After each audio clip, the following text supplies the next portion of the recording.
Chapter 5.1e, Day 2, Relations and Functions. Key idea, relations and functions.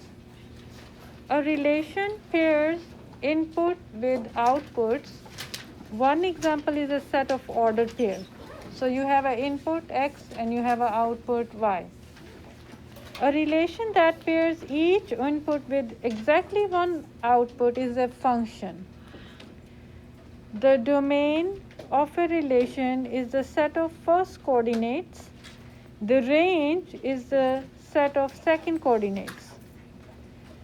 It means that if they're talking about x and y, the coordinate like x and y, there are x values that are called domain and there are y values that are called range. So the members of the domain can be called inputs and members of the range can be called outputs. So this is x value inputs and this is y value that are called output. So are the following function? You need to see if the number 1, 2, 3, 4, 5 and 6 are the functions or just a relation. Explain why or why not. Number 1, domain, which is x values, are these ones and the range are these ones. Each domain have exactly one output because George has only 202, Dale in 142, Alina 138 and Marina 142. Each input has exactly one output, so this is going to be called as function.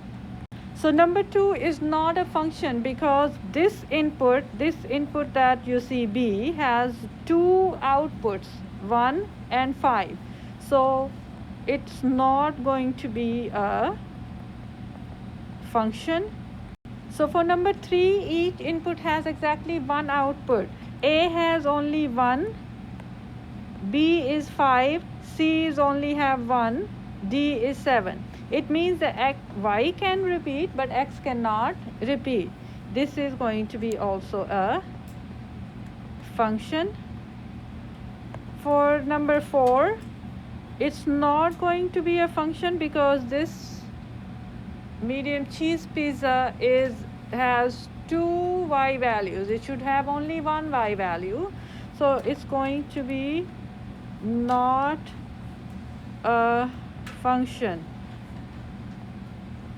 So this is also not function. We said not function, but I don't know why I wrote function. It's not a function for number 2. Number 5 is also a function because it's one input has exactly one output. Number 6. So number 6 is not a function. Each input should have exactly one output. Example number 1. Determine whether relations are function. Determine whether each relation is a function by looking at that each input should have exactly one output. So for letter A, -2 has only one output. Yes. So -1 has only one output.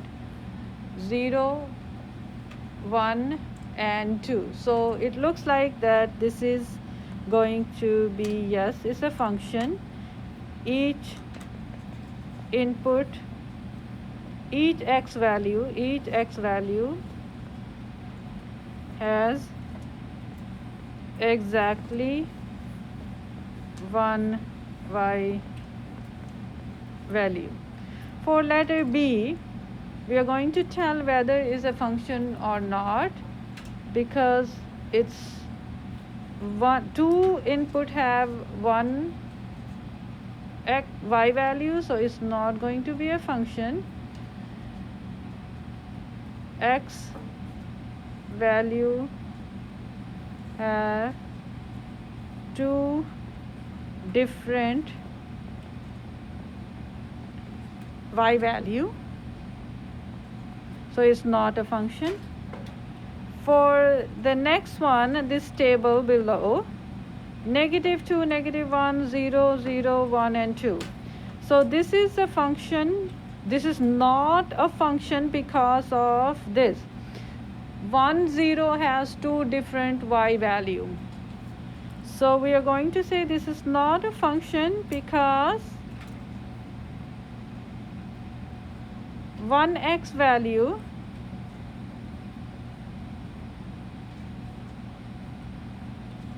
has two y values. So this is because of y is not a function.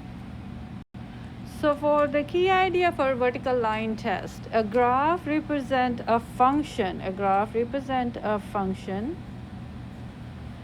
when no vertical line passes through no more than one point. So if it passes through only one point, then it's a function. So this is a vertical line. It's cutting or passing through only one point. So it means this is a function. Yes. Passes through one point. The next one, if you see, is passing through these 2 points. So it's not a function. It's cutting at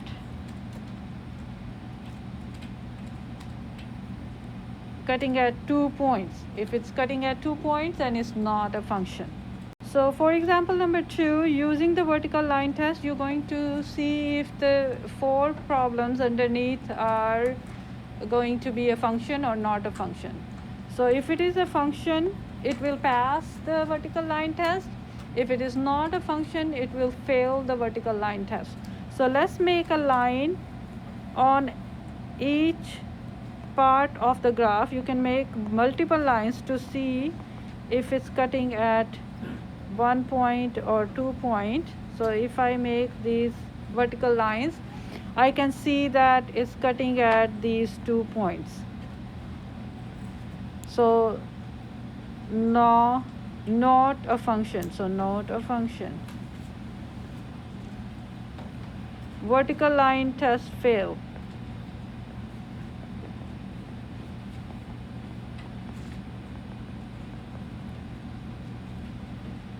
Make a line, vertical line, and any point or any